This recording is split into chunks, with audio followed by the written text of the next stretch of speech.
이야기가 시작되기 전에 이 이야기를 시청하시는 분들은 어느 지역에서 오셨는지 댓글로 남겨주세요.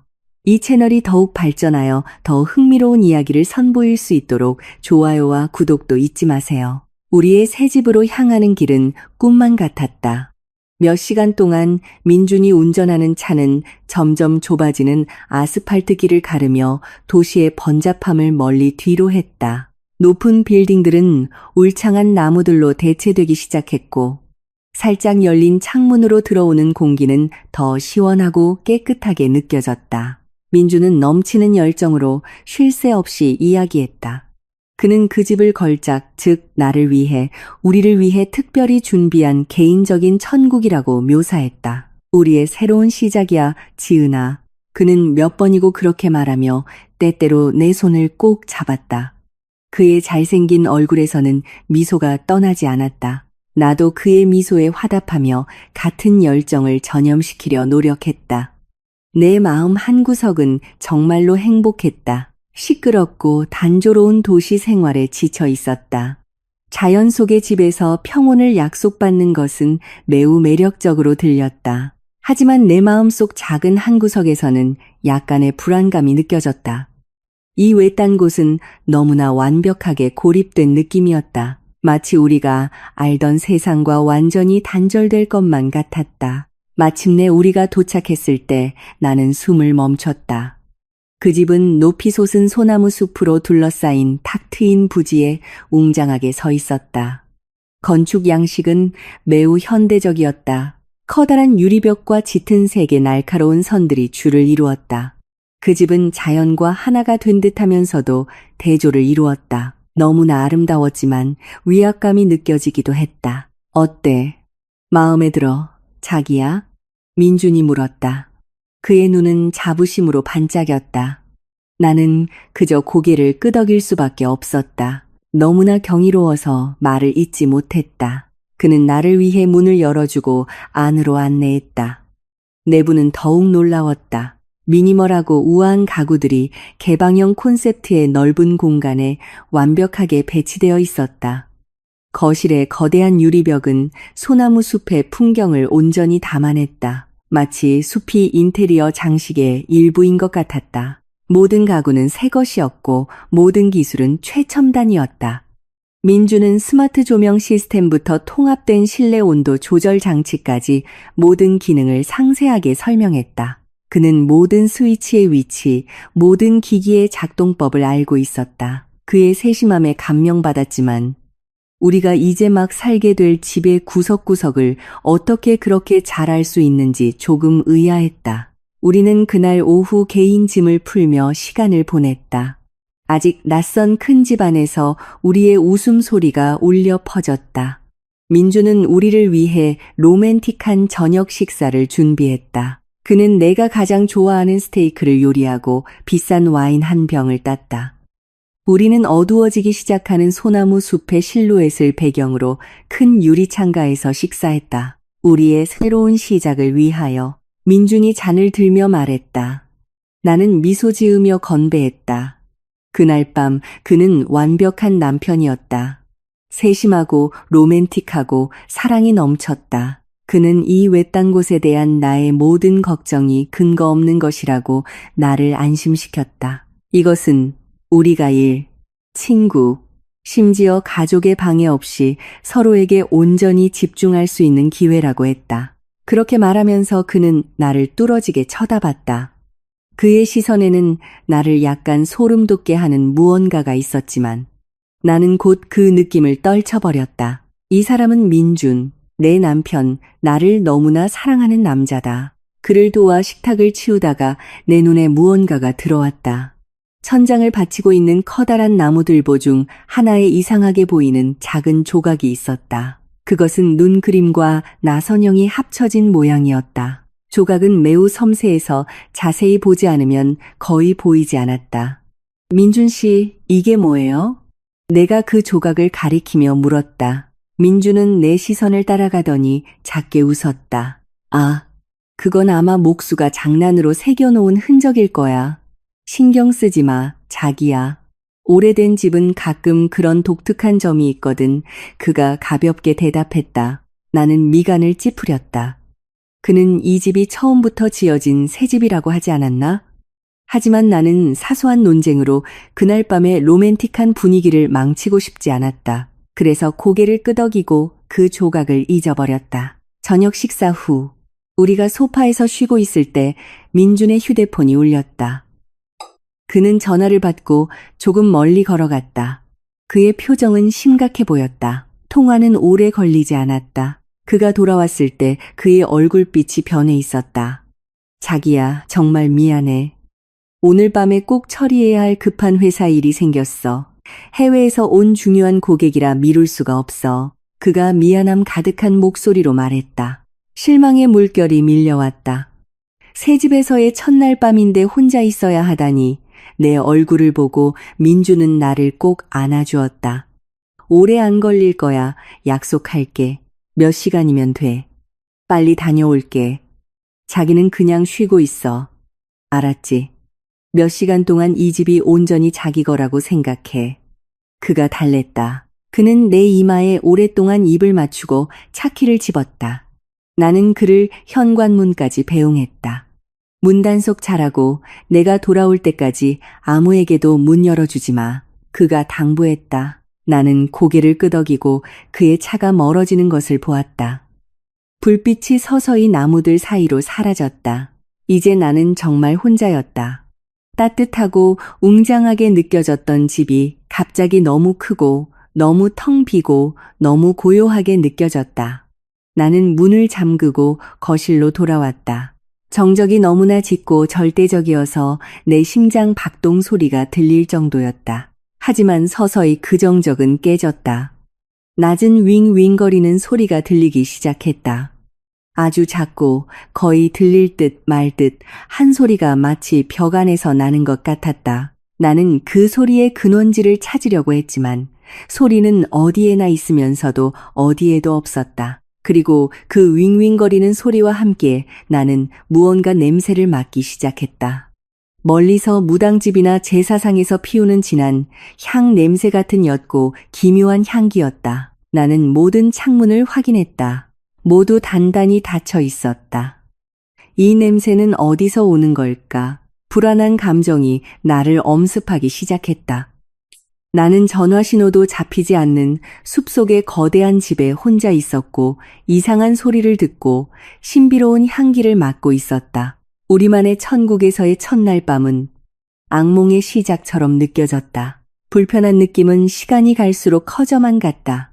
나는 그것을 무시하려고 애쓰며 넓은 안방에서 옷을 정리하는 데 몰두했다. 하지만 잠시라도 틈이 생길 때마다 그 윙윙거리는 소리가 다시 내 주위의 공기를 진동시키는 것 같았다. 향 냄새도 점점 강해져서 내 코 속을 가득 채웠다가 갑자기 다시 사라지곤 했다. 나는 다시 한번 집을 탐색하기로 결심하고 모든 방에 불을 켰다.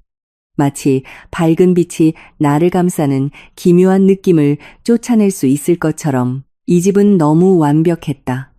너무나도 완벽했다. 모든 구석이 깨끗했고 모든 물건이 새 것이었으며 먼지 한 톨이나 흠집 하나 없었다. 마치 사람이 사는 곳이라기보다는 쇼룸의 전시품 같았다. 고립감은 더욱 나를 옥죄었다. 나는 휴대폰을 집어들고 신호가 한 칸이라도 뜨기를 바랐다. 아무것도 없었다. 짧은 문자 메시지조차 보낼 수 없었다. 민준의 말이 맞았다. 우리는 정말로 바깥 세상과 단절되었다. 서로에게 집중하자는 그의 약속이 이제 내 귀에는 다르게 들렸다. 아름다운 감옥처럼 식당의 큰 창문을 통해 밖을 보니 어두운 소나무들 사이로 작은 불빛 하나가 보였다. 그 빛은 우리 집 옆에 있는 소박한 건물에서 나오고 있었다. 내 집의 호화로움과는 매우 대조적인 건물이었다. 그것은 앞에 수레가 있는 작은 꼬치구이 포장마차였다. 오늘 오후에 도착했을 때 본 기억이 났다. 중년의 한 남자가 수레를 닦고 있었다. 하나의 노란 전구 불빛 아래 그의 움직임은 힘없어 보였다. 나는 그를 꽤 오랫동안 지켜보았다. 나중에 김 사장님이라고 알게 된 그 남자는 매우 불안해 보였다. 그는 몇 번이고 하던 일을 멈추고 내 집 쪽을 똑바로 쳐다보았다. 새로운 이웃에 대한 호기심 어린 시선이 아니었다. 불안과 심지어 두려움이 가득한 시선이었다. 이상한 기분이 들었다. 나는 친절하게 행동하려고 유리문을 살짝 열고 손을 흔들었다. 나를 보자 그 남자는 깜짝 놀랐다. 그의 얼굴이 창백해졌다. 그는 내 손짓에 답하지 않고 서둘러 수레를 포장마차 안으로 밀어넣고 문을 꼭 닫아버렸다. 그의 과민한 반응에 소름이 돋았다. 나에게 혹은 이 집에 무엇이 그렇게 무서운 걸까? 나는 다시 안으로 들어왔다. 불안감은 점점 더 커져만 갔다. 나는 그저 그 남자가 방해받기 싫어하는 괴팍한 사람일 거라고 스스로를 위안하려 했다. 나는 신경을 안정시키기 위해 따뜻한 차를 끓이기로 했다. 물이 끓기를 기다리는 동안 나는 다시 김 사장님의 포장마차 쪽을 보았다. 이번에는 더 이상한 것을 보았다. 희미한 불빛이 새어나오는 창문 틈으로 그의 실루엣이 움직이는 것이 보였다. 그는 자신의 작은 집 주위를 돌며 각 모퉁이에서 멈춰서서 땅에 무언가를 뿌리는 것처럼 허리를 굽혔다. 그의 움직임은 마치 어떤 의식 같았다. 그는 무엇을 하고 있는 걸까? 그의 비정상적인 행동은 오늘 밤의 미스터리에 새로운 층을 더했다. 밤은 깊어지고 민주는 아직 돌아오지 않았다. 나는 그에게 몇 개의 메시지를 보냈다. 메시지가 전송되지 않을 것을 알았지만 무언가 해야만 했다. 외로움은 두려움으로 변했다. 숲에서 나는 작은 소리 하나하나가 발소리처럼 들렸다. 바람에 흔들리는 나무 그림자는 마치 숨어서 엿보는 형체 같았다. 벽에서 나는 윙윙거리는 소리는 점점 더 커지는 것 같았다. 이제는 내 발바닥에서도 느낄 수 있는 진동 같았다. 나는 큰 소파에 몸을 웅크리고 쿠션을 꼭 껴안았다. 어머니에게 전화를 걸어보았지만 서비스 지역이 아니라는 안내원의 목소리만 들릴 뿐이었다. 눈물이 흐르기 시작했다. 나는 너무나 외롭고 무력하게 느껴졌다. 내가 조용히 흐느끼기 시작했을 때 딸깍하는 큰 소리와 함께 완전한 어둠이 찾아왔다. 정전이었다. 환하게 빛나던 집 전체가 이제 칠흑 같은 어둠에 잠겼다. 나는 놀라서 비명을 질렀다. 윙윙거리던 소리는 즉시 멈췄고 뒤따른 정적은 훨씬 더 무섭게 느껴졌다. 나는 더듬거리며 휴대폰을 찾아 손전등을 켰다. 작은 불빛은 내 앞에 좁은 영역만 비출 수 있었고 어둠 속에 남은 나머지 공간은 더욱 위협적으로 보였다. 심장이 터질 것처럼 세차게 뛰었다. 어둠 속에서 여기서 버텨야 할지 아니면 밖으로 나가야 할지 몰랐다. 하지만 밖으로 나가면 어디로 가야 한단 말인가. 칠흑 같은 숲속으로 그 공황 상태 속에서 나는 또 다른 소리를 들었다. 내 피가 쑤는 듯한 소리였다. 쿵쿵쿵. 누군가 내 현관문을 매우 격렬하고 다급하게 두드리고 있었다. 나는 숨을 참았고 몸은 그 자리에서 얼어붙었다. 누구지? 민준이 미친 사람처럼 문을 두드릴 리는 없었다. 내가 모르는 경비원 중 한 명일까? 두드리는 소리는 점점 더 빠르고 격렬해졌다. 숨 가쁜 남자의 목소리가 섞여 들렸다. 나는 용기를 내어 살금살금 문으로 다가가 다행히 비상 배터리로 작동하는 디지털 뷰어로 밖을 내다보았다. 작은 화면에는 땀으로 흠뻑 젖고 공포에 질려 눈을 크게 뜬 창백한 얼굴이 보였다. 꼬치구이 집 주인 김 사장님이었다. 그가 여기서 뭘 하고 있는 거지? 나는 떨리는 손으로 안전 잠금 장치를 살짝 풀고 그를 조용히 불렀다. 누구세요? 무슨 일이세요? 내가 물었다. 문에 작은 틈이 생기자마자 그는 그 틈으로 얼굴을 바싹 들이밀었다. 그의 숨결은 거칠었고 꼬치구이 연기 냄새와 공포에 질린 땀 냄새가 섞여 있었다. 그의 눈은 절박하게 나를 바라보았다. 빨리, 그가 다급한 목소리로 속삭였다. 남편이 돌아오기 전에 이 집에서 빨리 나가요. 저를 따라오세요. 보여줄 게 있어요. 김 사장님의 말은 차갑고 어두운 공기 속에 매달려 내 공포의 핵심을 정통으로 찔렀다.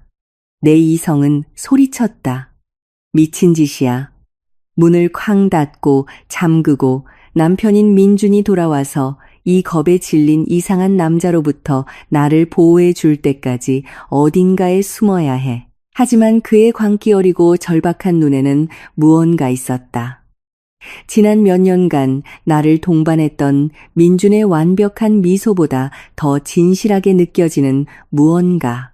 오후부터 뭔가 잘못되었다고 속삭이던 내 안의 진동, 직감이 이제 귀를 찢을 듯이 소리치고 있었다.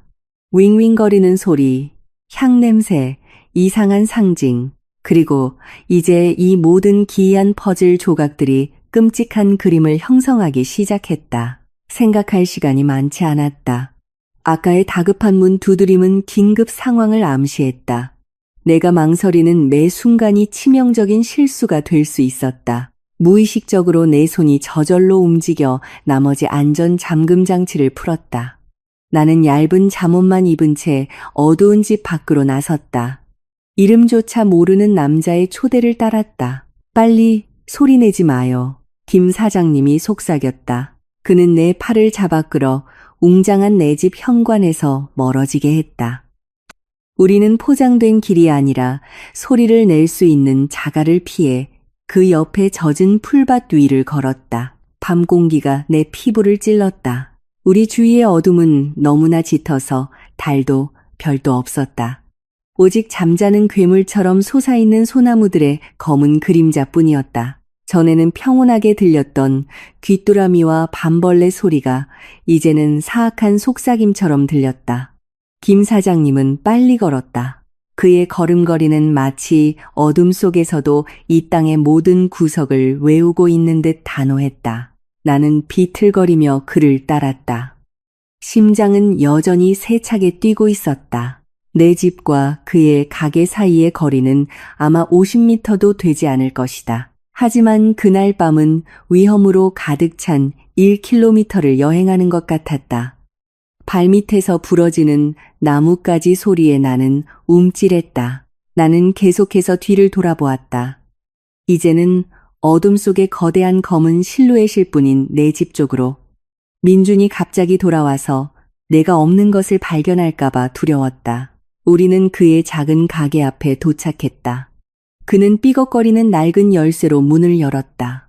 숯불, 꼬치 양념, 그리고 약간의 퀴퀴한 냄새가 나를 맞이했다. 내 집의 값비싼 향수와 새 자재 냄새와는 전혀 다른 세상이었다. 안에서 그는 불을 전혀 켜지 않았다. 유일한 조명은 희미한 붉은 빛을 발하는 화덕에 남은 불씨에서 나왔다. 빨리 위로 올라가요. 그가 낮은 목소리로 명령했다. 그는 방구석의 좁은 나무 계단을 가리켰다. 나는 묻지 않고 따랐다. 그의 집 2층은 그의 침실로 쓰이는 작은 방이었다. 바닥에는 얇은 매트리스 하나, 낡은 나무 옷장, 그리고 내 집 쪽을 바로 마주보는 작은 창문 하나만 있었다. 그가 나를 멈추게 한 곳은 여기였다. 방은 차갑고 축축하게 느껴졌다. 김 사장님은 나보다 앞서 걸어가 잠시 그 창문 앞에 서서 긴장된 표정으로 밖을 내다보았다. 그러고 나서 그는 돌아서서 나를 보았다. 아가씨가 보게 될 것에 놀라지 마세요. 마음 단단히 먹어요. 그가 조용히 말했다. 그리고 그는 옷장 위에서 무언가를 집었다. 크고 무거운 낡은 쌍안경이었다. 그는 그것을 나에게 건넸다. 차가운 쇠가 내 떨리는 손에 닿았다. 아가씨 집 쪽을 봐요. 거실에 집중해요. 그의 목소리는 거의 들리지 않을 정도로 속삭였다. 나는 망설이며 쌍안경을 눈에 갖다 댔다. 손이 심하게 떨려서 렌즈 속의 영상도 함께 흔들렸다. 나는 심호흡을 하며 마음을 진정시키고 초점을 맞추려고 했다. 처음에는 모든 것이 흐릿했다가 서서히 영상이 선명해졌다. 그리고 그 순간 나는 숨이 뺏었다. 정전으로 어두워야 할 내 집이 이제 환하게 빛나고 있었다. 모든 불이 켜져 밤의 어둠 속으로 날카로운 흰빛을 뿜어내고 있었다. 전기는 결코 나간 적이 없었다. 단지 나를 위해서 꺼졌을 뿐이었다. 그리고 나는 그를 보았다. 민준, 내 남편. 그는 몇 시간 전 우리가 로맨틱한 저녁 식사를 했던 거실 한가운데에 서 있었다. 하지만 그는 매우 달라 보였다. 따뜻한 미소도 사랑 가득한 시선도 없었다. 그의 얼굴은 차갑고 굳어 있었으며 계산적이었다. 그는 단정한 검은 정장을 입고 있었고 다른 몇몇 사람들에게 지시를 내리고 있었다. 그 사람들 역시 모두 검은 옷을 입고 있었고 특수부대처럼 훈련된 효율성으로 움직였다. 그들은 방구석을 확인하고 숨겨진 카메라처럼 보이는 것을 설치하고 우리가 남긴 저녁 식사 접시 같은 내 존재의 흔적을 청소하고 있었다. 그들은 조용히 일했고 오직 민준의 손짓에만 의존했다. 몸이 걷잡을 수 없이 떨리기 시작했다. 이건 불가능했다. 이건 악몽임에 틀림없었다. 나는 분명 소파에서 잠들었을 것이다. 그리고 이 모든 것은 내 환상일 뿐이다. 나는 쌍안경을 내리고 싶었고 도망치고 싶었고 비명을 지르고 싶었다. 하지만 내 눈은 마비된 것처럼 그 광경에 고정되어 있었다. 그리고 나는 가장 끔찍한 것을 목격했다. 민주는 거실의 한쪽 벽으로 걸어갔다. 큰 추상화가 걸려있던 벽이었다. 그는 그림 액자에서 무언가를 눌렀다. 아무 소리 없이 벽이 옆으로 미끄러지며 그 뒤에 있는 다른 방을 드러냈다. 내가 전에 본 적이 없는 방이었다. 그 방은 두꺼운 유리벽으로 되어 있었다. 안에는 거실을 향해 있는 몇 개의 고급 가죽 의자가 있었다. 마치 개인 관람실, 무대와 관객석처럼 심장이 뱉는 것 같았다. 이 집은 집이 아니었다. 이것은 무대였다. 그리고 나는 주연 배우였다. 그 공포가 절정에 달했을 때 나는 내 세상의 남은 부분을 파괴하는 마지막 세부 사항을 보았다. 민주는 손을 들었고 그의 손가락에는 내가 전에 본 적이 없는 반지가 끼워져 있었다. 나무들보에서 본 것과 똑같은 상징이 새겨진 은반지, 눈과 나선 상징. 그는 잠시 그 반지를 바라보다가 거대한 유리창 밖의 어둡고 짙은 소나무 숲을 똑바로 쳐다보았다. 그는 반지를 낀 손을 이상한 경의의 제스처로 들어올렸다. 숨겨진 의미로 가득 찬 의식적인 움직임이었다. 마치 그가 숲속에 깃든 보이지 않는 무언가에게 재물을 바치는 것 같았다. 쌍안경이 내 손에서 떨어져 나무 바닥에 둔탁한 소리를 내며 부딪혔다. 다리에 힘이 풀려 나는 주저앉았다. 주위에 어둠이 빙빙 도는 것 같았다. 머릿속에서는 비명이 울렸지만 입 밖으로는 한마디도 나오지 않았다. 내가 결혼한 남자, 내가 사랑한 남자, 나를 위해 천국을 지어준 남자는 괴물이었다. 그리고 이 천국은 그가 완벽하게 설계한 지옥이었다. 주변 세상이 기울어지는 것 같았다. 내 아래의 차가운 나무 바닥만이 유일하게 현실적으로 느껴졌다. 나는 무릎을 끌어안았다. 몸이 심하게 떨렸지만 눈물은 나오지 않았다. 감정이 너무 커서 처리할 수 없을 정도의 깊은 충격 상태에 빠져 있었다. 쌍안경 속의 영상이 내 마음에 새겨졌다.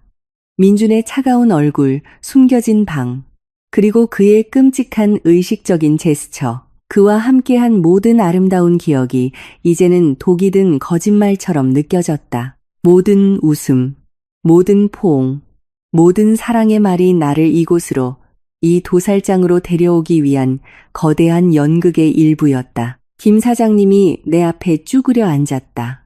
그는 아무 말도 하지 않고 그저 물 한 잔을 건넸다. 그의 굳은 살 박인 손은 잔을 받을 때 떨리는 내 손과 대조적으로 굳건해 보였다. 나는 힘겹게 물을 마셨다. 차가운 물이 마른 목구멍을 긁는 것 같았다. 그는 누구예요? 내 입에서 겨우 나온 첫 두 마디였다. 내 목소리는 쉬었고 거의 들리지 않았다. 내 남편은 도대체 누구예요? 김 사장님은 긴 한숨을 내쉬었다. 너무 오랫동안 무거운 짐을 져온 남자의 한숨이었다. 그는 내 앞에 다리를 꼬고 앉았다. 아래층의 남은 불씨에서 나오는 붉은 빛이 그의 주름진 얼굴에 기이한 그림자를 드리웠다. 나는 그의 진짜 이름을 몰라요, 아가씨. 그와 같은 사람들은 이름이 많죠. 그가 낮고 무거운 목소리로 시작했다. 하지만 내가 아는 건 그와 그의 집단은 평범한 사람들이 아니라는 거예요. 그들은 단지 고급 부동산을 짓는 회사가 아니에요. 그는 잠시 말을 멈추고 적절한 단어를 찾았다. 그들은 이 땅에서 아주 오래된 것, 사악한 것을 이어가고 있어요. 그리고 그는 이야기를 시작했다. 그의 이야기는 과거의 어두운 동화처럼 흘러나왔다. 그의 가족은 대대로 이 땅에서 살아왔다고 했다. 몇 년 전 테림이라는 위장 회사가 주변의 모든 땅을 아주 높은 가격에 사들였을 때 그들의 유산인 땅을 팔기를 거부한 유일한 가족이었다. 모든 이웃은 돈에 유혹되어 떠났다. 오직 그의 가족만이 남았다. 내 조상들은 항상 유언을 남겼어요. 김 사장님이 계속했다. 이 땅을 절대 떠나지 마라. 하지만 그 안에 있는 것을 절대 믿지 마라. 우리의 임무는 단지 감시하는 것이다. 그의 이야기에 따르면 이 땅은 평범한 땅이 아니었다. 현대적인 집이 지어지기 훨씬 전에 이곳은 사악한 고대 종교 집단의 활동 중심지였다. 그들은 숲속에 깃들어 있다고 믿는 이름 없는 존재를 숭배했다. 그들은 힘, 부, 그리고 장수를 얻기 위해 재물 의식을 행했다. 아가씨가 본 그 상징, 김 사장님이 말했다. 나는 그가 눈과 나선 상징을 언급하고 있다는 것을 알았다. 그것이 그들의 상징이에요. 숭배자들의 표식이죠.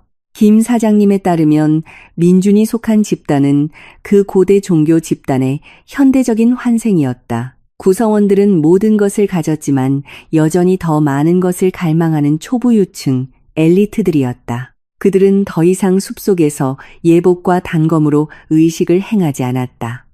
그들은 호화로운 무대 안에서 최첨단 기술로 그것을 행했고 그것을 사냥이라고 불렀다. 하지만 본질은 같았다. 재물. 그들은 이 저주받은 땅에서 희생자의 두려움과 절망을 거두어들임으로써 그들이 숭배하는 존재로부터 축복을 받을 것이라고 믿었다. 차가운 땀이 등을 타고 흘러내렸다. 이건 내가 상상했던 것보다 더 미친 짓이었다. 이건 단순한 범죄가 아니라 조직화된 광기였다. 그럼 그 집은요? 내가 더듬거리며 물었다. 그 집은 그들의 오래된 재단과 같은 위치에 지어졌어요. 김 사장님이 대답했다. 그의 눈은 먼 곳을 바라보고 있었다. 약 2년 전에 거기에 다른 가족이 살았어요. 아버지, 어머니, 그리고 아직 어린 두 아이였죠.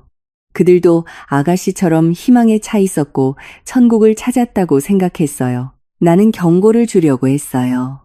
익명의 메시지를 남겼지만 그들은 나를 그저 이상한 늙은이라고 생각했죠. 심지어 나를 경비원에게 신고한 적도 있어요. 깊은 죄책감이 그의 얼굴에 드러났다. 그러던 어느 날 밤 나는 봤어요. 고급차들이 몰려오기 시작했죠. 그 집에 불이 환하게 켜졌어요. 오늘 밤처럼요. 나는 여기서 숨어서 이 창문으로 같은 쌍안경을 통해 지켜봤어요. 나는 결코 잊을 수 없는 것들을 봤어요. 그의 목소리가 떨렸다. 다음 날, 그 집은 비어 있었어요. 마치 그 가족이 존재하지 않았던 것처럼 조용했죠. 몇 주 후에 불도저가 와서 그 집을 평평하게 밀어버렸어요. 그리고 그들은 똑같은 집을 다시 지었어요. 다음 공연을 위해 준비된 거죠. 나는 눈을 감고 그 가족을 상상했다. 어젯밤 내가 살인자와 저녁 식사를 했던 바로 그 방에서 울려 퍼졌을 아이들의 웃음소리를 상상했다. 속이 메스꺼웠다. 그러자 끔찍한 깨달음이 망치처럼 나를 덮쳤다. 왜 나였을까요? 내가 속삭였다. 왜 민주는 나를 선택했을까요? 김 사장님은 연민 어린 시선으로 나를 바라보았다. 미안해요, 아가씨. 예전에 이 집을 지었던 인부들에게서 우연히 들은 바로는 그들은 항상 완벽한 후보를 찾아요. 똑똑하고 독립적이지만 가까운 가족이 많지 않은 사람. 사라져도 바로 소란을 피우며 찾을 사람이 없는 사람. 그의 말은 내 심장을 정통으로 찔렀다. 나는 10대 때부터 고아였다. 가장 가까운 친척은 섬 밖에 사는 이모뿐이었고 우리는 가끔씩만 연락했다. 내 친구들은 내가 남편과 함께 멀리 이사 갔다는 것을 알고 있었고 신호 문제로 한동안 연락이 닿지 않아도 의심하지 않을 것이다. 나는 완벽한 표적이었다. 내 모든 삶, 내 모든 이야기가 그로 하여금 나를 선택하게 만들었다. 그의 사랑은 사랑이 아니었다. 그것은 선발 과정이었다. 숨막히는 침묵 끝에 김 사장님은 마침내 내가 가장 두려워했던 문장을 말했다. 아가씨는 지금 당장 여기서 떠나야 해요. 그가 다급한 목소리로 말했다. 그 집에서의 준비는 손님들이 오고 있다는 뜻이에요. 공연이, 사냥이 오늘 밤에 시작될 거예요. 그 현실이 폭풍의 힘으로 나를 덮쳤다. 손님들이 오고 있다. 공연이 오늘 밤 시작된다. 나는 더 이상 새 집을 즐기는 아내가 아니었다. 나는 사냥당하기를 기다리는 먹잇감이었다. 나를 마비시켰던 충격이 사라지고 차갑고 날카로운 아드레날린의 파도가 밀려왔다. 내 몸의 모든 세포가 소리쳤다. 도망쳐. 김 사장님은 마치 내 마음을 읽은 듯했다. 그는 내가 일어서는 것을 도왔다. 그의 굳건한 손이 내 팔을 잡고 나를 집중하게 만들었다. 시간이 많지 않아요. 그가 말했다. 그의 목소리는 낮고 다급했다. 잘 들어요, 아가씨. 앞의 주도로는 분명히 지키고 있을 거예요. 이 지역 전체는 전기가 흐르는 높은 철조망으로 둘러싸여 있어요. 그걸 넘으려는 건 자살 행위나 마찬가지예요. 동작 감지기와 숨겨진 카메라는 어디에나 있어요. 특히 울타리 근처에요. 그는 그의 집 뒤쪽 더 빽빽하고 어두운 숲 쪽을 가리켰다. 우리의 유일한 기회는 계곡 끝에 있는 작은 강이에요. 그들의 부지 경계 밖에 있죠. 물살이 꽤 세고 지형이 험해요. 아마 그래서 거기에 센서를 설치하지 않았을 거예요. 그게 우리의 탈출구예요. 그 계획은 거의 불가능하게 들렸다.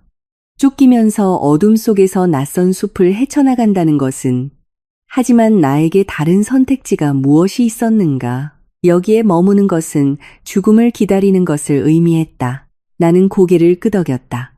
혼란스러웠던 내 마음이 이제 내가 생각지도 못했던 속도로 작동하기 시작했다. 나는 머릿속으로 장애물을 그리고 내 침실 창문에서 본 숲의 배치를 기억하려고 노력했다. 제 킷과 신발이 필요해요. 내가 말했다. 내 목소리는 내가 생각했던 것보다 더 단호하게 들렸다. 김 사장님은 즉시 돌아서서 못에 걸려있던 두꺼운 천재킷과 방구석에서 낡은 고무장화 한 켤레를 가져왔다. 사이즈는 컸지만 얇은 잠옷과 맨발보다는 훨씬 나았다. 내가 장화를 신고 있을 때 밖에서 갑자기 큰 윙윙거리는 소리가 들리더니 일련의 무거운 기계적인 딸깍 소리가 이어졌다. 매우 밝은 흰빛이 김 사장님의 작은 창문을 휩쓸었고 우리는 반사적으로 몸을 숙였다. 나는 창문으로 기어가 엿보았다. 심장이 뱃속으로 떨어지는 것 같았다. 내 집의 외부 전체가 이제 빛으로 휩싸여 있었다. 지붕에 설치된 거대한 서치라이트가 켜진 것이다. 그 강렬한 빗줄기는 거대한 손가락처럼 마당과 주변 나무들을 샅샅이 훑으며 광란적으로 움직였다. 잠금 시스템이 활성화되었다. 민주는 내가 떠났다는 것을 알았다. 그는 내가 방에 없다는 것을, 집안에 없다는 것을 알았다. 그의 게임은 그가 계획했던 것보다 일찍 시작되었고 이제 그는 더 이상 장난을 치고 있지 않았다. 그는 나를 사냥하고 있었다. 그가 알아요. 내가 속삭였다. 공포가 다시 내 목구멍을 핥히었다. 시간이 됐어요. 김 사장님이 굳은 표정으로 대답했다. 지금 움직여야 해요. 저 불빛들이 아직 무작위 패턴을 찾고 있는 동안에요. 일단 우리 흔적을 찾으면 우리 위치를 고정시킬 거예요. 그는 나를 다시 아래층으로 데려가 그의 가게의 낡은 뒷문으로 향했다. 몸을 낮추고 나무에서 나무로 움직여요. 탁 트인 곳에서 뛰지 마요. 그리고 무슨 일이 있어도 멈추지 마요. 그가 지시했다. 나는 고개를 끄덕이고 심호흡을 하며 폐에 용기를 채우려고 노력했다. 문이 열리자마자 우리는 바로 달렸다. 그림자 아래로 몸을 낮추고 차가운 공기가 즉시 내 얼굴을 찔렀다. 조용했던 숲이 이제 위협으로 살아났다. 몇 초마다 흰빛 한 줄기가 우리가 있던 곳을 휩쓸었고 우리는 덤불이나 큰 나무줄기 뒤에 엎드려 숨을 참고 보이지 않기를 기도해야 했다. 이것은 현실이 된 악몽이었다. 나는 김 사장님 뒤에서 맹목적으로 달렸다. 큰 장화를 신은 내 발은 보이지 않는 나무 뿌리에 자주 걸려 넘어졌다. 날카로운 나뭇가지들이 얼굴과 팔을 긁어 따끔한 상처를 남겼다. 내 자신의 숨소리와 헐떡이는 김 사장님의 숨소리가 내 귀에 너무나 크게 들렸다. 우리는 계속해서 숲속 깊이 달렸다. 집에서 나오는 서치라이트는 점점 멀어졌지만 위협은 더욱 가까워지는 것 같았다. 나는 그의 관제실에서 모니터 화면을 응시하며 이 사냥을 지휘하면서 그의 잘생긴 얼굴이 포식자의 미소로 변하는 민준을 상상할 수 있었다. 우리는 잠시 큰 바위 뒤에 멈춰 숨을 골랐다. 가슴이 타는 것 같았다. 거의 능선에 다 왔어요. 김 사장님이 속삭였다. 그의 숨이 가빴다. 그 후에는 강계곡으로 내려가요. 작은 희망이 내 마음속에서 자라기 시작했다. 어쩌면 우리는 성공할 수 있을지도 모른다. 어쩌면 이 지옥에서 벗어날 수 있을지도 모른다. 그때였다. 내가 입고 있는 두꺼운 재킷 주머니에서 희미한 진동을 느꼈다. 나는 혼란스러워하며 주머니를 뒤졌다. 내 손은 차갑고 익숙한 사각형 물체에 닿았다. 내 휴대폰이었다. 나는 분명히 집에서 도망치기 전에 커피 테이블에서 반사적으로 집어들었을 것이다. 나는 그것을 꺼냈다. 화면이 어둠 속에서 켜지며 새로운 메시지 알림을 표시했다. 나는 눈을 크게 떴다. 어떻게 가능하지?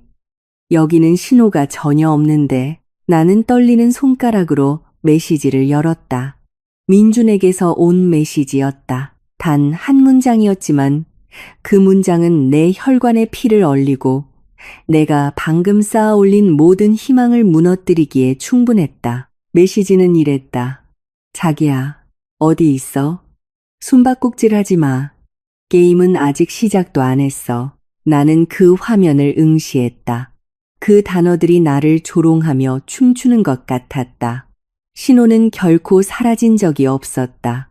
신호는 통제되고 있었다. 그는 이 메시지가 들어오게 놔뒀다. 그는 내가 그를 보고 있다는 것을 알기를 원했다. 그는 이 탈출이 그의 게임의 일부라는 것을 내가 알기를 원했다. 그는 나를 가지고 놀고 있었고 내 두려움의 매 순간을 즐기고 있었다. 엄청난 공포가 내 척추를 타고 흘렀다. 나는 휴대폰에서 고개를 들었다. 내 공황에 빠진 눈은 주위의 어둠을 응시했다. 갑자기 힘이 빠진 몸을 지탱하기 위해 내 떨리는 손이 옆에 큰 소나무에 기댔다. 그리고 거기 내 손바닥 아래에서 나는 그것을 느꼈다. 나무 껍질의 부자연스럽게 거친 표면. 나는 손을 움직였고 내 휴대폰 화면의 희미한 빛 속에서 나는 그것을 분명히 보았다. 나무 껍질에 깊이 새겨진 눈과 나선 상징, 이 숲은 표시되어 있었다. 이것은 단순한 사냥이 아니었다. 이것은 그의 재단이었다. 민준의 메시지와 나무에 새겨진 상징은 함께 내 남은 투지를 파괴했다. 내가 놀아나고 있다는 느낌은 단순히 사냥당하는 것보다 훨씬 더 끔찍했다. 내가 내디딘 모든 걸음, 내가 힘겹게 내쉰 모든 숨결, 그 모든 것이 내 남편과 그의 손님들을 위한 오락의 일부일 뿐이었다. 이 숲은 자유로 가는 길이 아니었다. 이것은 벽이 나무이고 천장이 공포인 미로였다. 나는 그 저주받은 나무에 기대어 땅에 주저앉았다. 절망감이 너무 짙어서 나를 아래로 끌어당기는 진흙처럼 느껴졌다.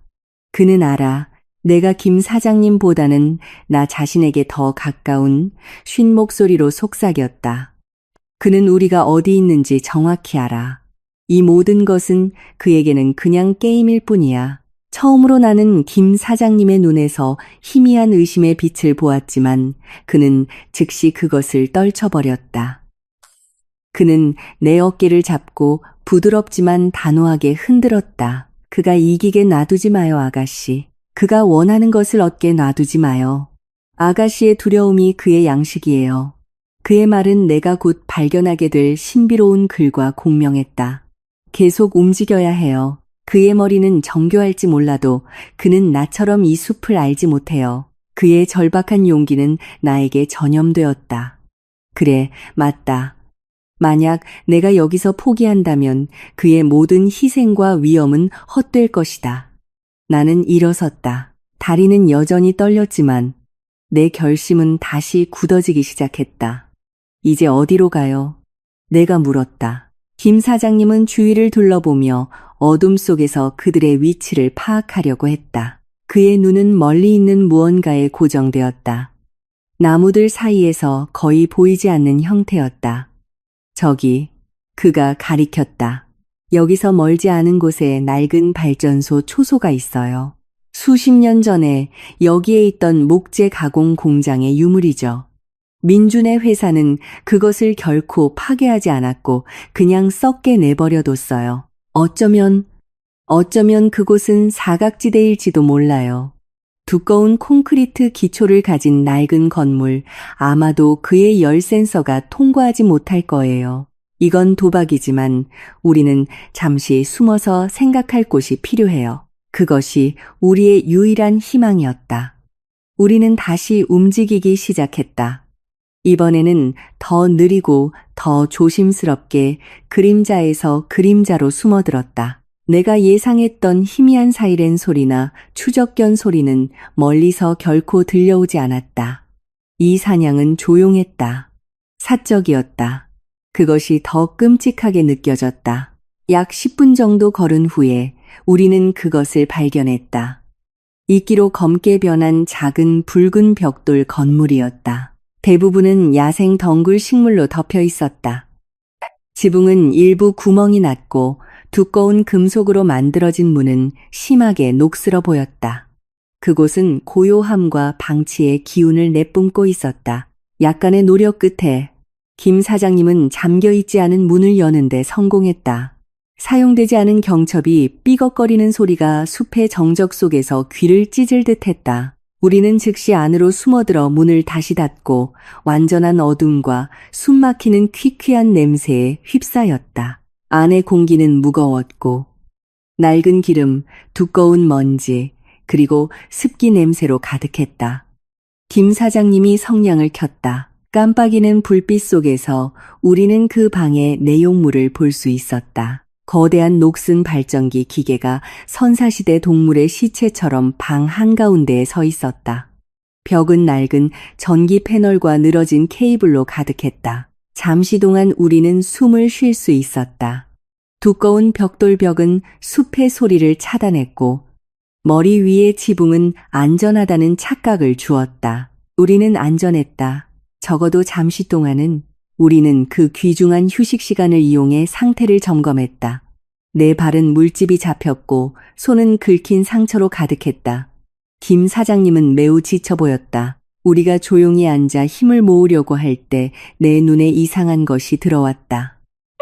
방구석에 있는 몇 개의 나무바닥 판자가 다른 것들보다 조금 더 새롭고 깨끗해 보였다. 마치 누군가 그것을 들어올린 적이 있는 것처럼 호기심에 이끌려 나는 그곳으로 다가갔다. 나는 무릎을 꿇고 판자 하나를 들어올리려고 했다. 판자는 쉽게 들어 올려졌다. 그 아래에는 작은 공간이 있었다. 그리고 그 공간 안에는 신발 상자 크기의 방수 금속 상자가 놓여 있었다. 심장이 뛰었다. 이것은 김 사장님의 것이 아니었다.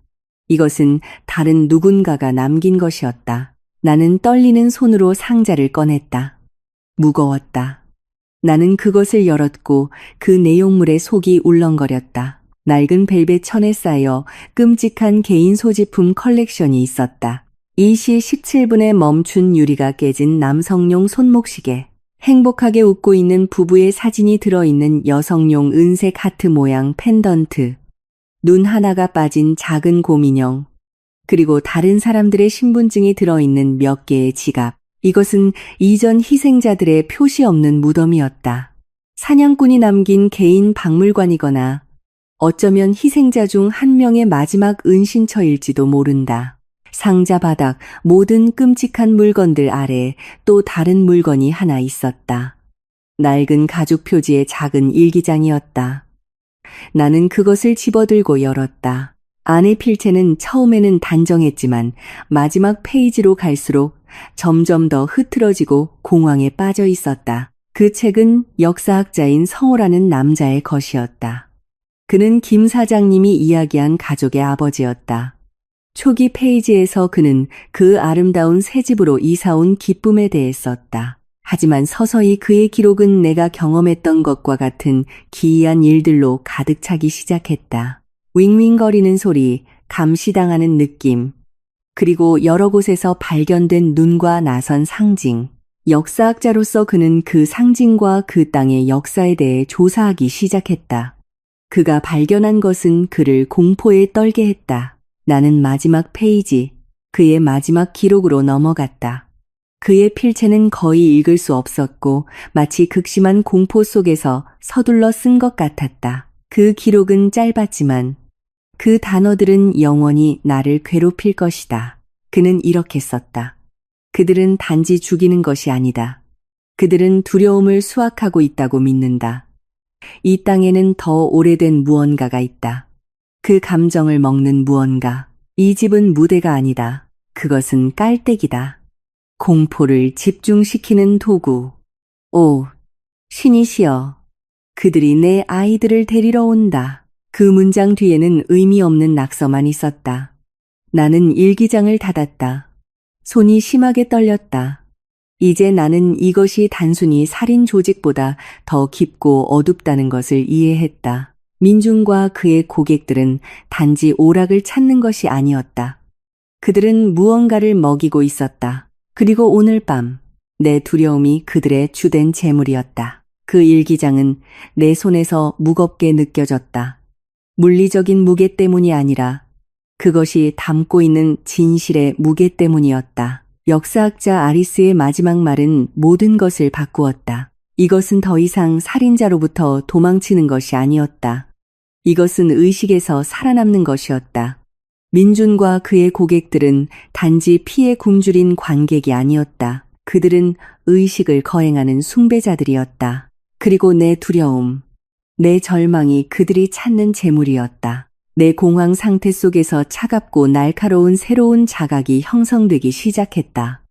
만약 두려움이 그들이 원하는 것이라면 나는 더 이상 그것을 주지 않을 것이다. 만약 내 고통이 그들의 목적이라면 나는 희생자가 되기를 거부한다. 분노, 순수하고 타오르는 감정이 나를 마비시켰던 공포를 대체하기 시작했다. 상상할 수 없는 배신을 저지른 민준에 대한 분노, 내가 파괴되는 것을 보기 위해 올 얼굴 없는 괴물들에 대한 분노, 그들이 이 저주받은 땅에서 숭배하는 어떤 존재에 대한 분노. 나는 재물이 되지 않을 것이다. 나는 그들을 먹이지 않을 것이다. 나는 그들을 굶주리게 할 것이다. 우리는 도망치지 않을 거예요. 내가 말했다. 내 목소리는 내 자신의 귀에도 낯설게 들렸다. 더 강하고 더 단호했다. 김 사장님은 혼란스러운 표정으로 나를 바라보았다. 무슨 말이에요, 아가씨. 여기서 떠나야 해요. 그가 다그쳤다. 어디로 가요, 김 사장님? 내가 대답했다. 내 시선은 금속 상자 안의 소지품 컬렉션에 고정되어 있었다. 만약 우리가 탈출하는 데 성공한다면 그는 다른 사람을 찾을 거예요. 다른 지은이를, 아리스의 가족과 같은 다른 가족을. 이것은 멈추지 않을 거예요. 그것을 멈추는 유일한 방법은 뿌리까지 태워버리는 거예요. 내 눈이 다시 그 상자의 내용물을 훑었고 이번에는 내가 놓쳤던 무언가를 보았다. 벨벳 천에 접힌 부분 아래 숨겨진 구석에 날렵한 검은 나일론 소재의 노트북 가방이 있었다. 나는 그것을 꺼냈다. 가방은 무겁게 느껴졌다. 안에는 두껍고 튼튼한 낡은 노트북과 일련의 케이블, 그리고 내가 알아보지 못하는 몇 가지 이상한 장치가 있었다. 이것은 분명 다른 희생자 중 한 명의 것이었을 것이다. 아마도 IT 전문가, 내 마음속 이야기의 개요에서 언급된 적이 있는 해커 같은 사람. 그가 사용하지 못한 무기, 이거예요. 내가 노트북을 바닥에 놓으며 말했다. 이것이 우리의 무기예요. 김 사장님은 노트북을 바라보다가 나를 바라보았다. 그의 얼굴에는 불신이 가득했다. 아가씨, 그걸로 뭘 하려고요? 타자기로 그들과 싸우게요? 민주는 기술로 이곳을 통제해요. 김 사장님. 내가 설명했다. 내 마음이 미친 계획을 짜며 빠르게 회전하기 시작했다. 그는 신호, 카메라, 조명, 아마도 모든 것을 통제해요. 그는 이 궁전 안에서 신처럼 느껴요. 우리는 그의 신성을 이용해 그와 싸울 거예요. 우리는 그의 시스템에 들어갈 거예요. 우리는 그의 무대에서 도망치지 않을 거예요. 우리는 그에게서 그 무대를 빼앗을 거예요. 처음에는 김 사장님이 완강하게 거부했다. 그는 그것이 자살 계획이라고 말했다. 그는 아직 시간이 있을 때 함께 도망치자고 나에게 간청했다. 하지만 그는 내 눈에서 새로운 무언가를 보았다. 더 이상 먹잇감의 두려움이 아니라 전사의 타오르는 불꽃이었다. 나는 그의 손을 잡았다. 김 사장님은 저를 구하기 위해 목숨을 걸었어요. 이제 저는 그들 모두를 영원히 멈추기 위해 다시 한번 목숨을 걸어달라고 부탁드려요. 긴 침묵 끝에 그는 마침내 천천히 고개를 끄덕였다. 내 결심이 그를 설득했다. 나는 노트북을 열었다. 예상대로 노트북은 암호로 보호되어 있었다. 나는 거의 절망할 뻔했다. 하지만 그때 나는 이런 종류의 사람들이 얼마나 편집증적인지 기억해냈다. 나는 노트북을 뒤집었고 역시나 바닥에는 노랗게 변색된 작은 스카치 테이프 조각이 붙어 있었다. 그 위에는 암호가 아니라 힌트가 쓰여 있었다. 내가 가장 좋아하는 게임의 첫 번째 여왕의 이름. 거꾸로 그것은 수수께끼였다. 나는 프로그래머들 사이에서 인기 있는 게임이 무엇인지 기억하려고 노력했다. 체스, 첫 번째 여왕, 보드 끝에 도달한 폰. 하지만 무슨 이름? 나는 여러 가지 가능성을 시도했다. 계속 실패했다. 시간은 너무나 빨리 흘러가는 것 같았다. 밖에서는 여전히 서치라이트의 빗줄기를 볼 수 있었다. 마침내 나는 한때 유행했던 판타지 체스 변형을 기억해냈다. 그 첫 번째 여왕의 이름은 카이사였다. 나는 AISIAC를 입력했다. 실패. 나는 대문자로 다시 시도했다. AISIAC 실패. 진정해, 지은아. 생각해봐. 아마도 글자가 아니라 보드에서의 위치를 거꾸로 하는 걸 거야. 나는 그녀의 승급 좌표를 입력했다. 실패. 마침내 절망 속에서 나는 그냥 그녀의 이름 카이사를 입력하고 엔터를 눌렀다. 화면이 깜빡이고 데스크톱이 나타났다. 그 해커는 너무 똑똑했다. 그는 가장 간단한 암호를 숨기기 위해 복잡한 수수께끼를 사용했다. 그 노트북 안에는 보물창고가 있었다. 이 해커는 잡히기 전에 분명히 무언가를 계획하고 있었다. 그의 데스크톱에는 네트워크 맵이라는 폴더가 있었다. 나는 그것을 열었다. 그 내용은 민준의 집의 전체 보안 및 자동화 시스템의 완벽한 청사진이었다. 카메라 배치도, 센서 위치, 오디오 제어, 문 잠금 시스템, 심지어 민준이 나에게 보여주지 않은 기계적인 함정의 설계도까지. 이 시스템은 매우 오만하게 설계되었고 매우 강력했지만 의도적으로 남겨진 몇 개의 백도어가 있었다. 아마도 이 해커 자신이 그것을 설치하도록 강요받았을 때 남겨둔 것일 것이다. 나는 일을 시작했다. 내 손가락은 내가 IT 세계를 떠난 이후로 잊어버렸다고 생각했던 속도로 키보드 위에서 춤을 추었다. 나는 해커가 남긴 디지털 흔적을 따라 그 백도어들을 하나씩 열었고, 그리고 나는 성공했다. 나는 전체 네트워크에 대한 관리자 권한을 얻었다. 나는 민준의 기계 안의 유령이었다. 내가 가장 먼저 한 일은 카메라 피드에 직접 접속하는 것이었다. 내 화면은 수십 개의 작은 상자로 나뉘어 이 저주받은 부지의 모든 구석을 보여주었다. 나는 검은 제복을 입은 경비원들이 경계를 순찰하는 것을 보았다.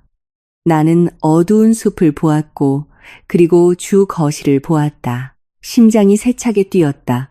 손님들이 도착하기 시작했다.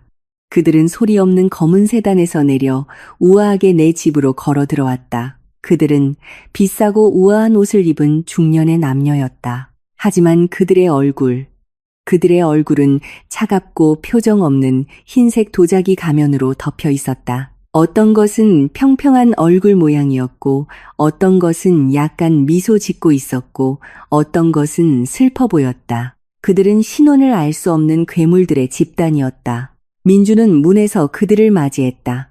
그 역시 더 격식 있는 다른 정장을 입고 있었다.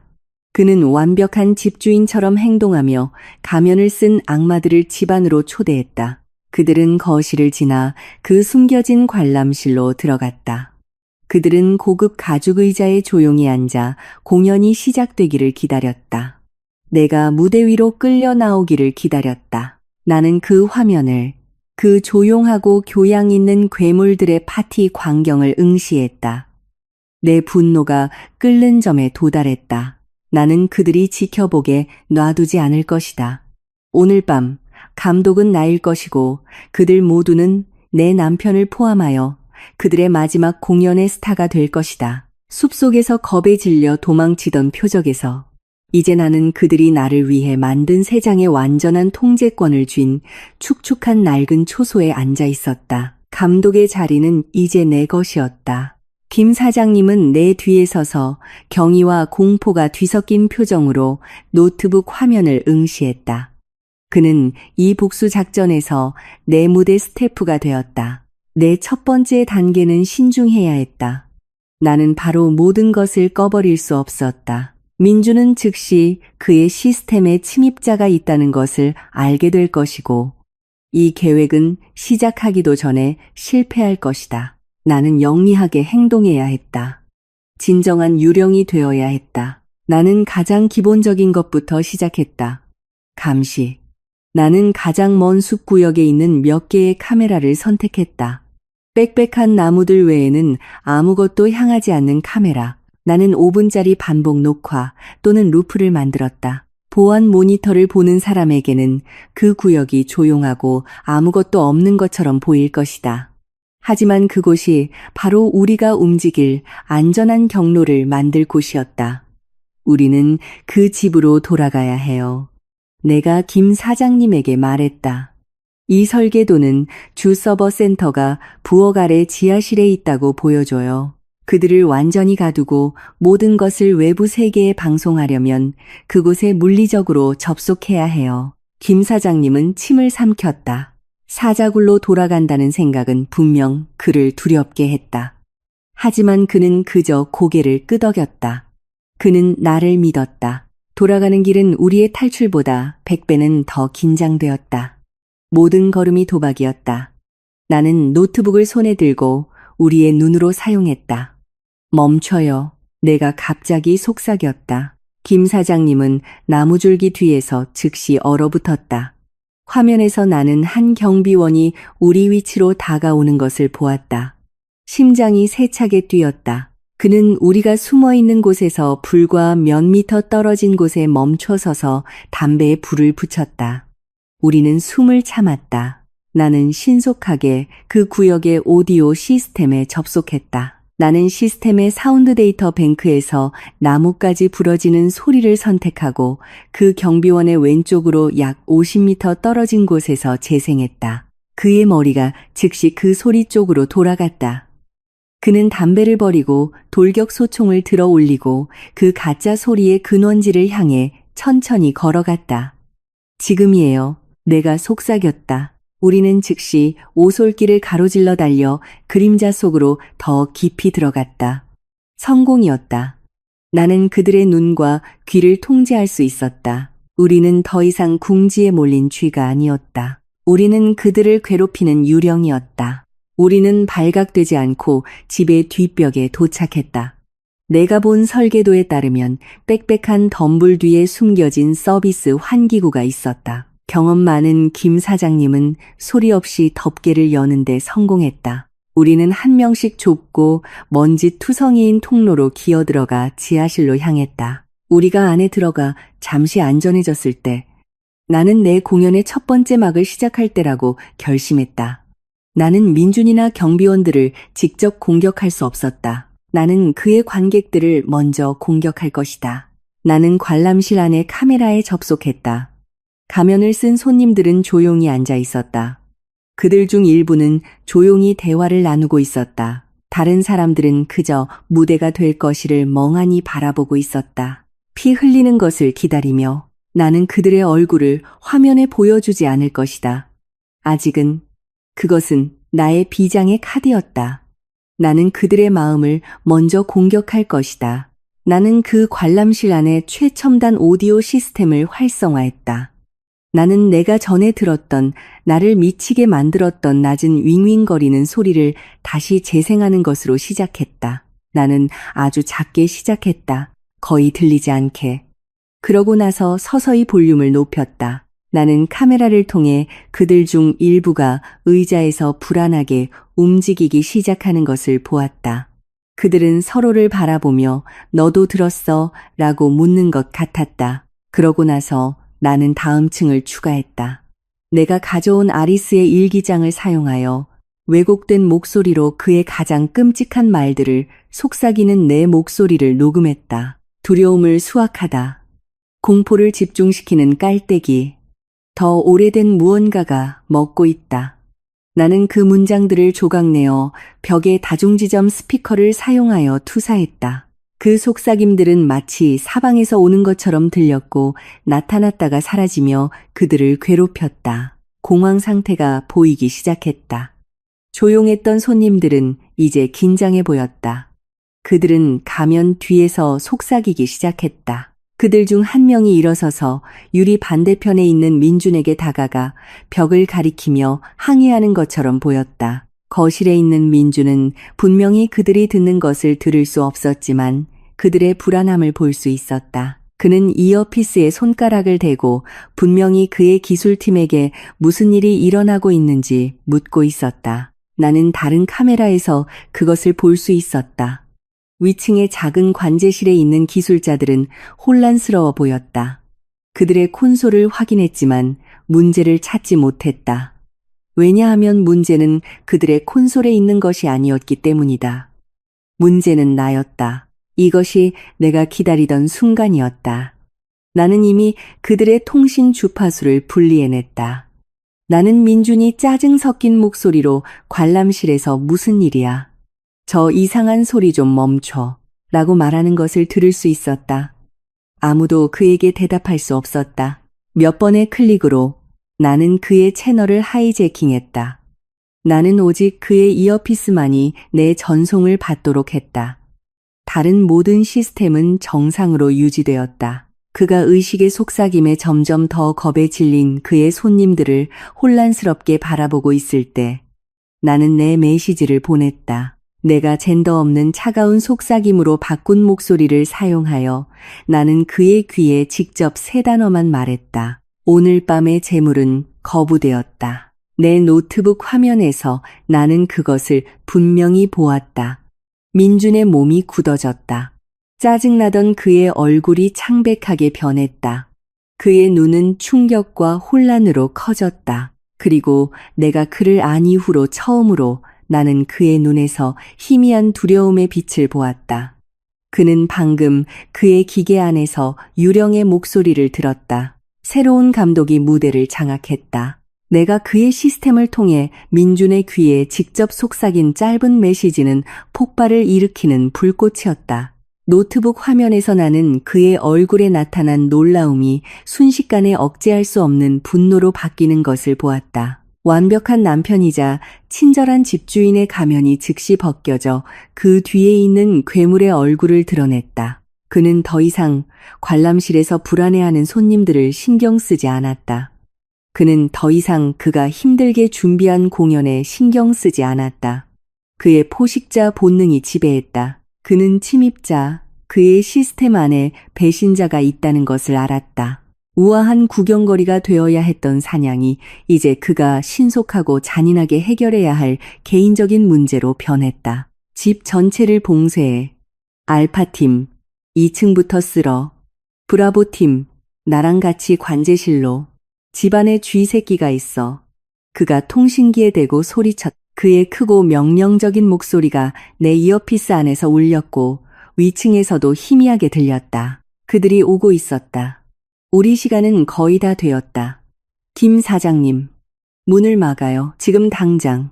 내가 소리쳤다. 김 사장님은 재빨리 무거운 낡은 서버 캐비닛을 밀어 지하실 문을 막았다. 그동안 나는 내 노트북을 전쟁 콘솔로 바꾸었다. 나는 민준이 만든 이 지옥의 신이었고 나는 그의 모든 분노를 그에게 되돌려줄 것이다. 카메라에서 보니 알파팀의 경비원 4명이 전술 대형으로 주 계단을 내려오기 시작했다. 소총을 치켜들고 그들은 침실이 있는 서쪽 동으로 향하고 있었다. 나는 그들이 모두 길고 대리석 바닥으로 된 주 복도에 들어올 때까지 기다렸다. 그러고 나서 나는 행동에 옮겼다. 한 번의 클릭으로 나는 그 복도의 비상화재 스프링클러 시스템을 활성화했다. 물이 아니라 자동 청소 로봇이 사용하는 고압 세척 거품으로 미끄러운 대리석 바닥은 즉시 아이스링크가 되었다. 4명의 무장한 남자들은 미끄러져 혼란 속에서 서로 겹쳐 넘어졌다.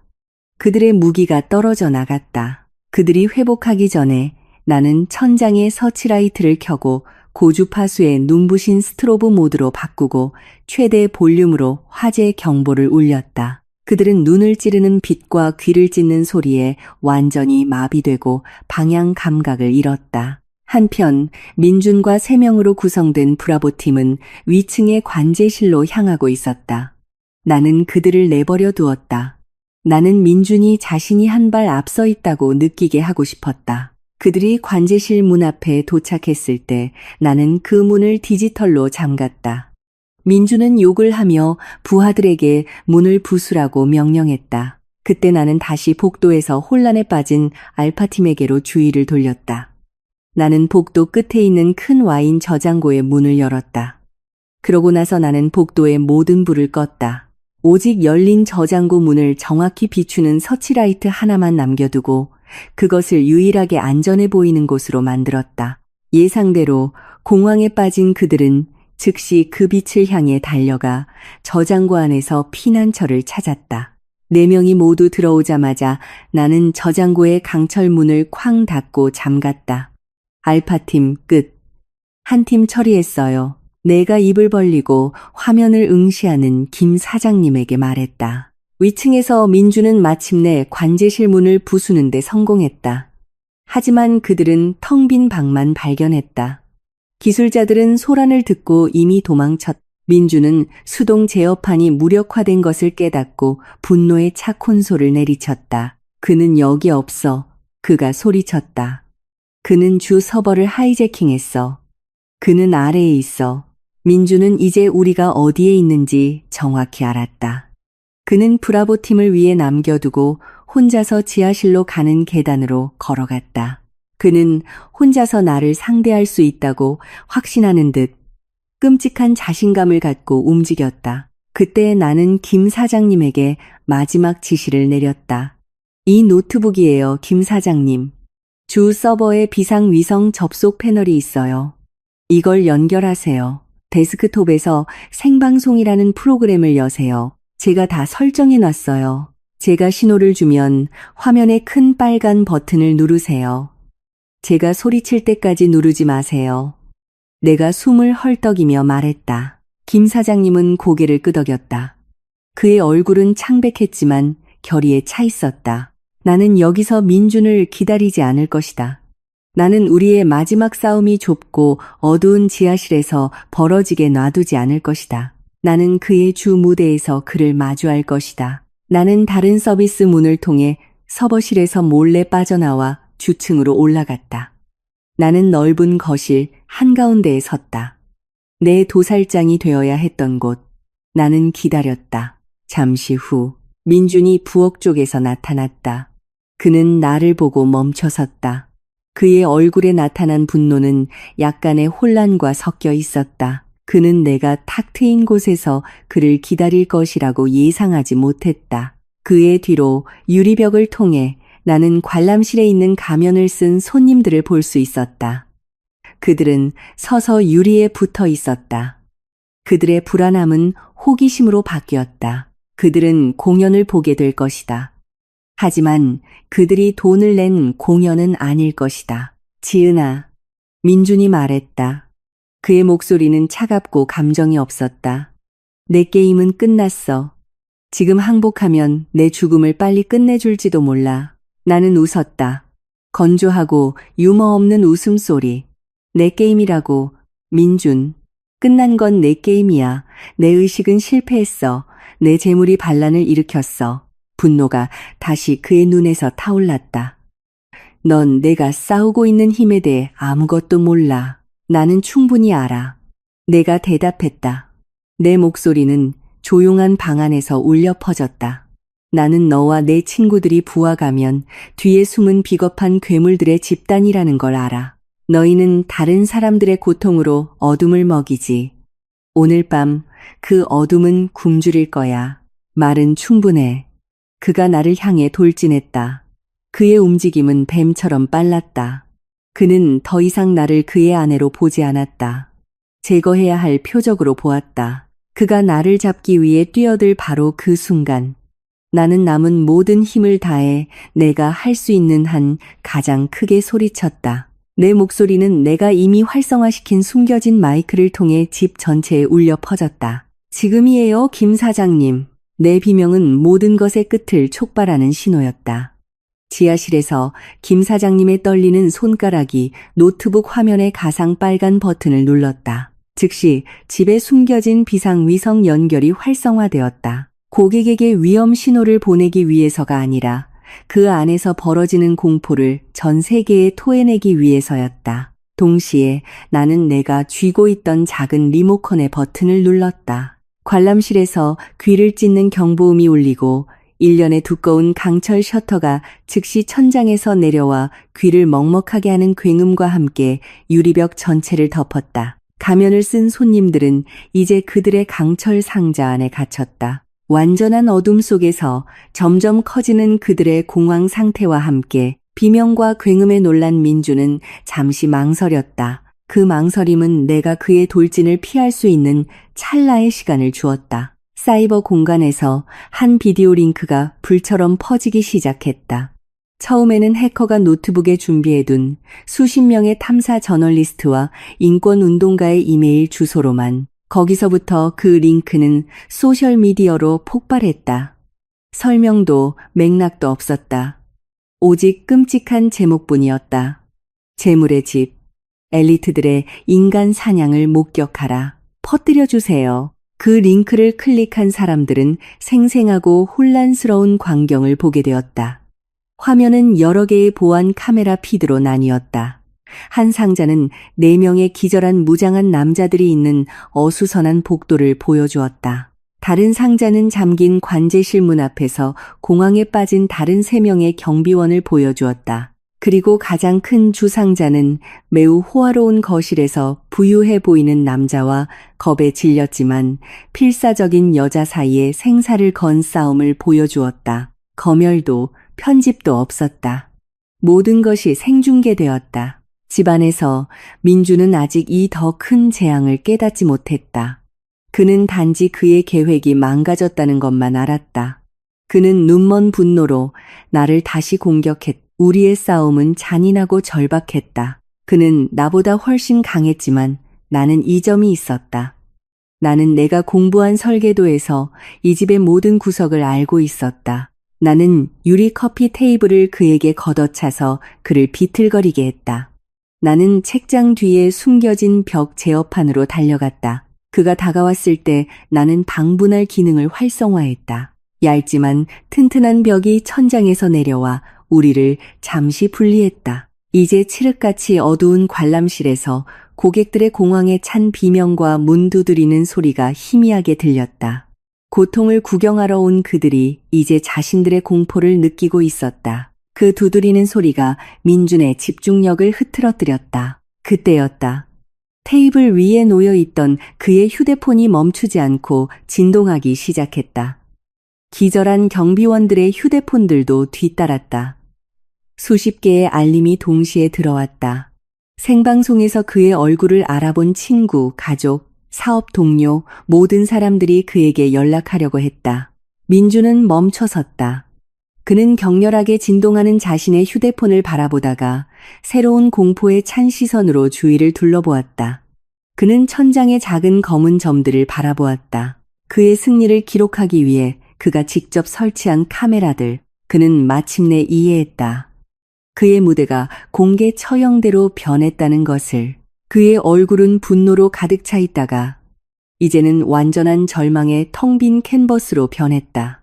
그는 내 힘에 의해서가 아니라 자신의 오만함에 의해 패배했다. 그때 멀리서 사이렌 소리가 들리기 시작했다. 처음에는 하나, 그러다 둘, 그러다 수십 개가 되어 점점 더 가까워지고 커졌다.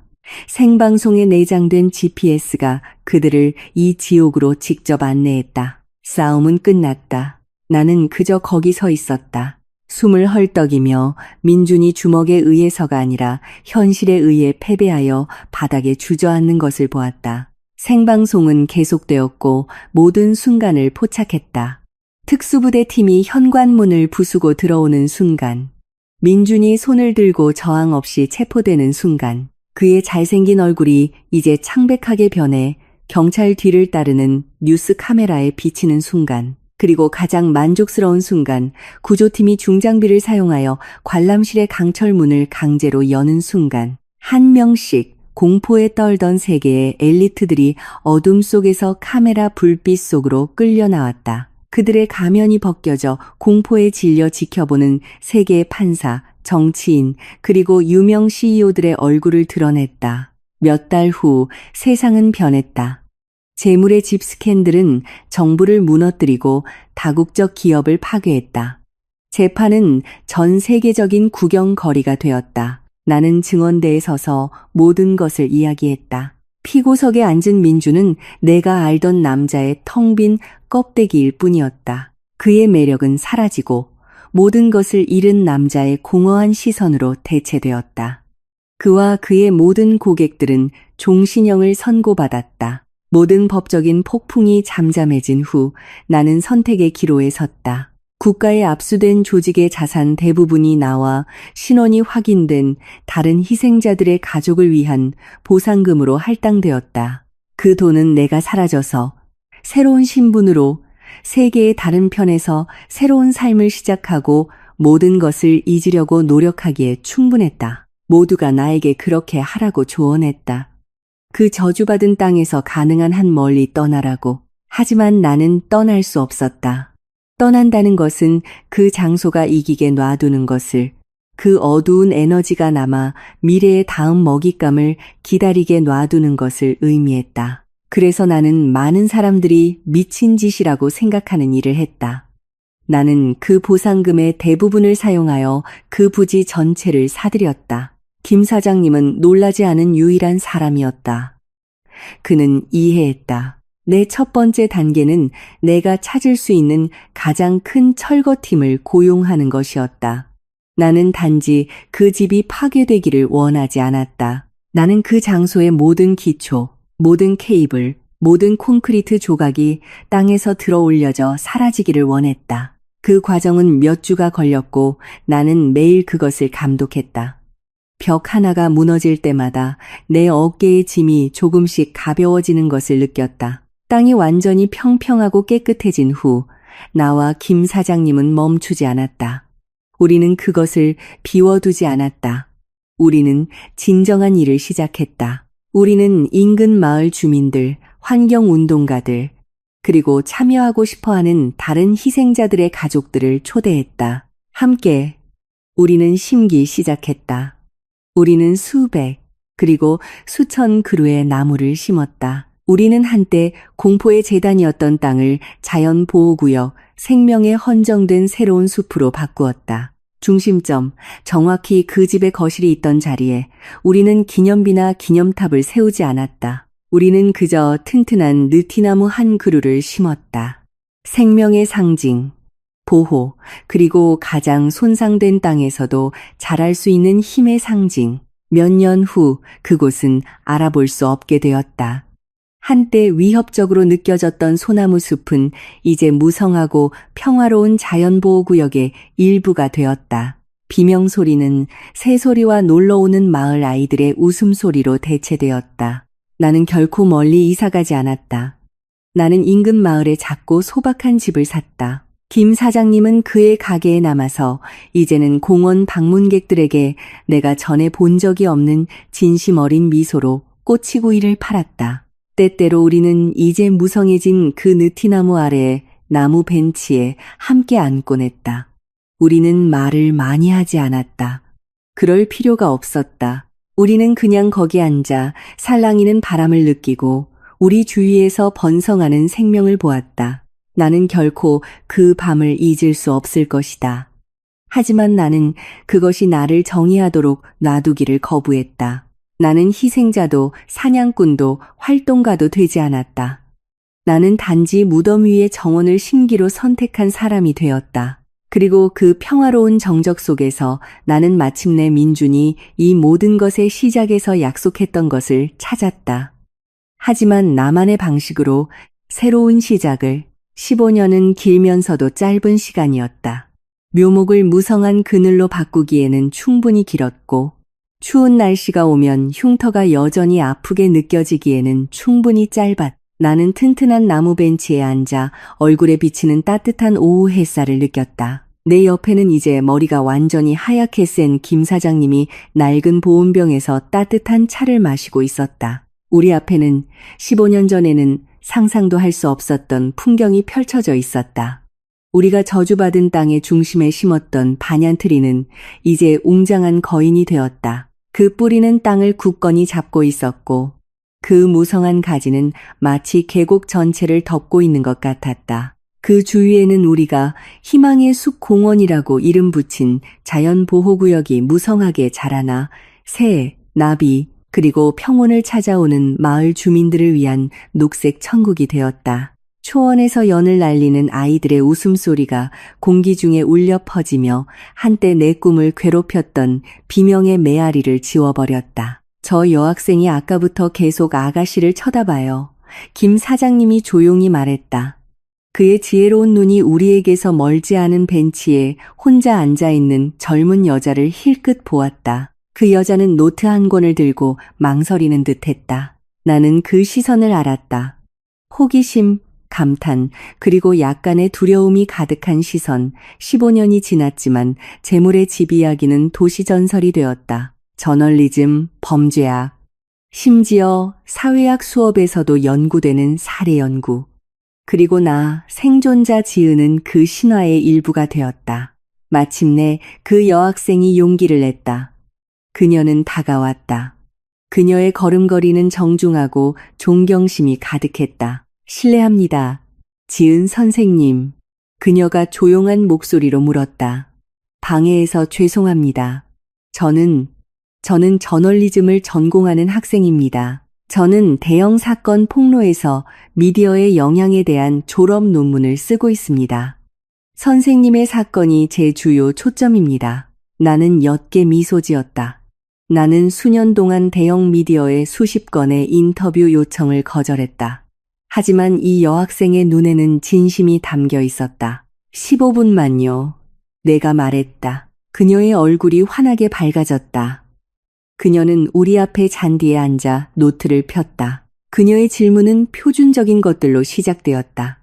생존한 기분은 어땠나요? 트라우마를 어떻게 처리했나요? 나는 솔직하지만 간결하게 대답했다. 나는 그녀에게 치유란 도달할 수 있는 결승선이 아니라 평생 동안 걷는 오솔길과 같다고 말했다. 그 길이 평탄하고 꽃으로 가득한 날도 있고 가파르고 돌이 많은 오르막길인 날도 있다. 나는 결코 그 밤을 잊지 않을 것이다. 나는 여전히 너무 조용한 닫힌 공간에 있는 것을 좋아하지 않는다. 나는 여전히 너무 완벽하고 너무 카리스마 있는 사람을 경계한다. 그 흉터는 결코 완전히 사라지지 않는다. 하지만 나는 그것과 함께 사는 법을 배웠다. 나는 흉터가 약함의 표시가 아니라 당신을 파괴하려고 했던 무언가로부터 살아남았다는 표시라는 것을 배웠다. 선생님과 같은 처지에 있는 많은 사람들은 떠나서 모든 것을 잊는 것을 선택했을 거예요. 그녀가 말했다. 질문이라기보다는 진술에 가까웠다. 하지만 선생님은 남아서 이 땅을 사기로 선택했어요. 왜죠? 나는 내 앞에 반얀트리를 응시했다. 도망친다는 것은 그 괴물이 이기게 놔두는 것을 의미하니까요. 트라우마는 독이 든 뿌리와 같아요. 만약 당신이 단지 그 가지를 자르고 떠난다면 그것은 여전히 땅 속에 남아있을 거예요. 다시 자라기를 기다리면서 진정으로 치유하는 유일한 방법은 그 뿌리를 뽑고 그 자리에 새로운 것을 심는 거예요. 나는 그녀에게 그 집이 파괴된 후에 천몇 년에 대해 이야기했다. 나와 김 사장님이 수십 명의 자원봉사자들과 함께 흙투성이 손으로 주말을 어떻게 보냈는지 우리가 심은 모든 묘목이 기도처럼 느껴졌다. 우리가 뽑은 모든 잡초가 악령을 쫓아내는 행위처럼 느껴졌다. 우리는 단지 나무를 심는 것이 아니었다. 우리는 땅뿐만 아니라 우리의 영혼에 대한 간척 작업을 하고 있었다. 수년 동안 두려움에 찬 파수꾼으로 살았던 김 사장님은 마을 아이들에게 심는 법을 가르치면서 그의 활기찬 웃음을 되찾았다. 그는 이 공동체의 할아버지가 되었고 어둠에 대한 이야기가 아닌 자연에 대한 이야기를 들려주는 이야기꾼이 되었다. 그는 더 이상 감시자가 아니라 양육자가 되었다. 그리고 나는 육체노동 속에서 한때 죽음의 침묵의 증인이었던 땅에서 내 손으로 생명이 자라는 것을 보며 평온을 찾았다. 나의 최고의 치료는 심리학자의 소파가 아니라 진흙투성이 무릎으로 뜨거운 태양 아래에 있는 것이었다. 그리고 그는요, 그 여학생이 조심스럽게 물었다. 민준, 그를 용서한 적이 있나요? 그 질문은 큰 바위였다. 나는 잠시 침묵하며 저녁바람이 내 머리카락을 날리게 놔두었다. 용서는 복잡한 단어예요. 내가 마침내 대답했다. 나는 더 이상 증오를 느끼지 않아요.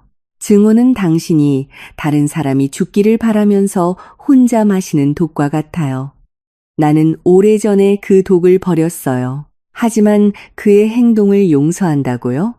아니요, 용서받을 수 없는 행동도 있어요. 단지 처벌받을 수 있을 뿐이죠. 나는 마지막 재판날 이후로 민준을 다시 본 적이 없다. 하지만 그의 이야기는 수년 동안 미디어의 먹잇감이 되었다.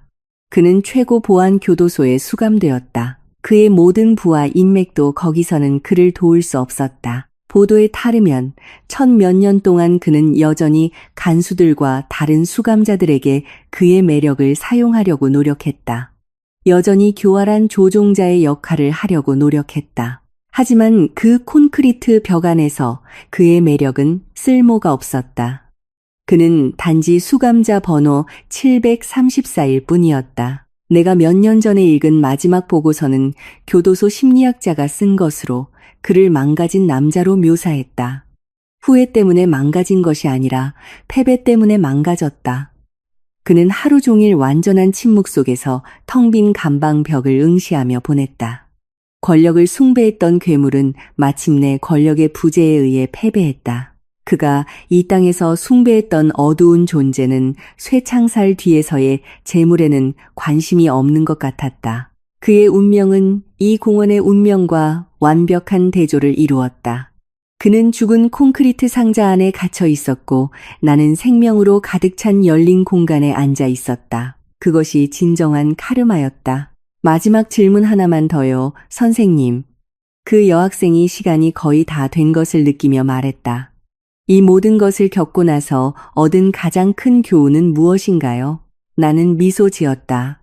이번에는 진심 어린 미소였다. 나는 우리 주위의 나무들, 웃는 아이들, 평화롭게 미소 짓는 김 사장님을 가리켰다. 가장 큰 교훈은 이거예요. 내가 말했다. 어둠은 실제예요.